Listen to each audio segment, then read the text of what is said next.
Alors, le community management, moi je l'ai surtout vu comme la possibilité d'interagir avec les gens qui nous suivent et qui sont intéressés par le Bristol dans un premier temps et voir un petit peu ce qui se fait au sein de l'hôtel et comment on communique. Donc c'est plus une interaction qui a été mise en place avec les gens qui ont cet intérêt-là en fait.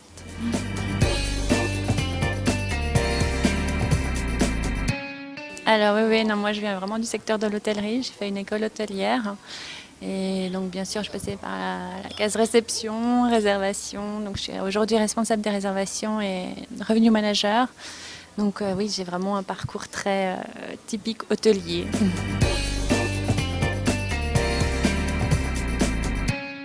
Ce qui me plaît le plus, je dirais oui, c'est animer la communauté, mais dans le sens de rencontrer également les personnes, vraiment dans la vraie vie, pas seulement avoir cette communication qui reste virtuelle, et donc susciter l'envie à ces personnes de nous rencontrer également, de venir et de voir l'endroit, de voir ce qui s'y passe, et peut-être même après d'avoir une relation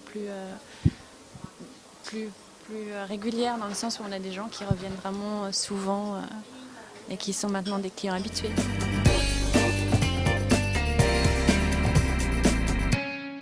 En temps, en fait, je garde toujours un petit œil sur Twitter ou Facebook, mais c'est vrai que en temps, si on regroupe tout, on va dire peut-être ça doit représenter 40 minutes, pas 1 heure par jour, ça c'est sûr.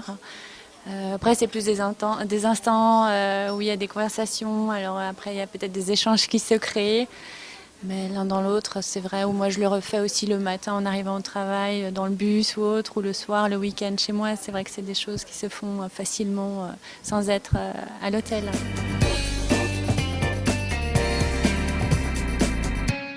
Le compte Twitter, on a beaucoup plus d'interactions avec Twitter qu'avec Facebook.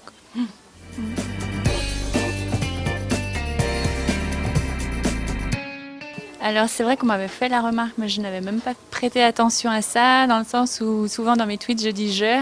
Alors c'est vrai qu'on a personnalisé un petit peu maintenant ça. Les gens connaissent mon prénom.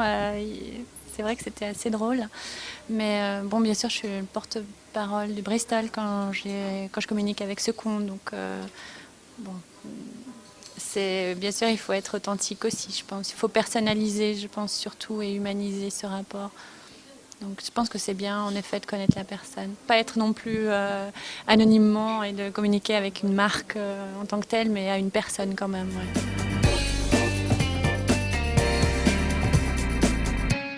Non, alors réellement c'est jamais arrivé. Maintenant c'est vrai qu'il y a certaines demandes des fois où il faut ouvrir une réaction rapide, mais il n'y a jamais eu de plainte à proprement dit qui soit ouvertement écrite, que ce soit sur Facebook ou Twitter. On n'a pas rencontré ce tel problème.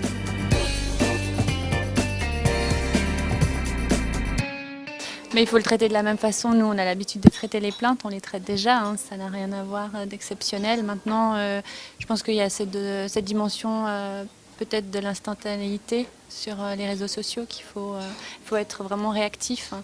Sinon, la gestion est la même, à savoir la transparence, l'humilité, et puis je dirais aussi reconnaître ses erreurs. Alors les réseaux sociaux, c'était pour instaurer ce dialogue justement. Et puis c'est vrai que bien sûr on a quand même commercialement un but, c'est quand même de faire venir plus de clients, de générer une sympathie aussi vis-à-vis de la marque.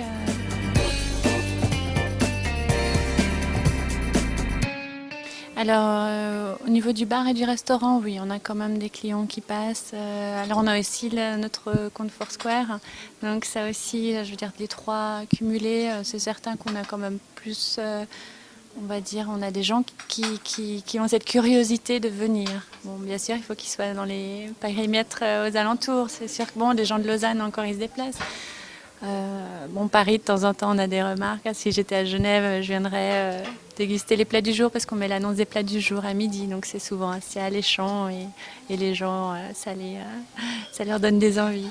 Maintenant, oui, en termes de retombées, au niveau du bar et du restaurant, oui.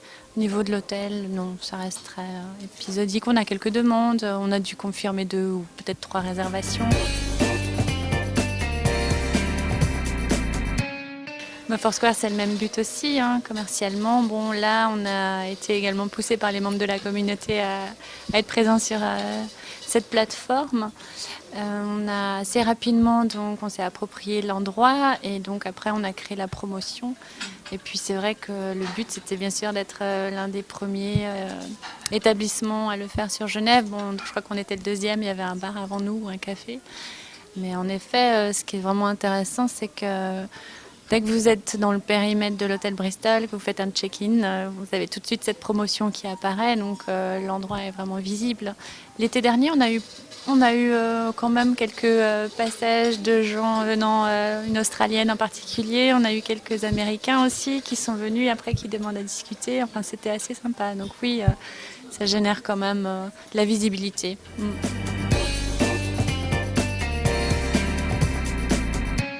Je pense que ça va déjà dans un premier temps se professionnaliser plus par le biais de formation ou peut-être même de diplôme. Bon, il y a déjà des choses qui se font sur la Suisse. Après, certainement en effet vont exploser, je pense pas. Je pense qu'on a déjà vécu un peu cette phase-là l'année dernière. Je pense que ça va en effet un peu plus se professionnaliser, on va dire.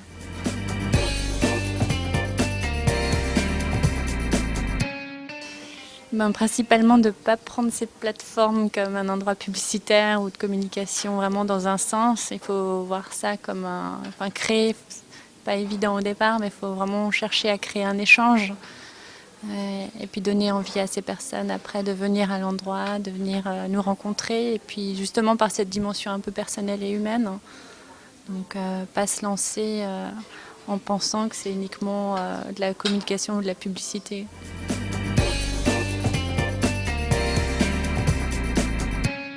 Eh bien, on vous invite à nous suivre sur Twitter, @BristolGVA et sur Facebook, Hôtel Bristol Geneva. Merci de votre attention.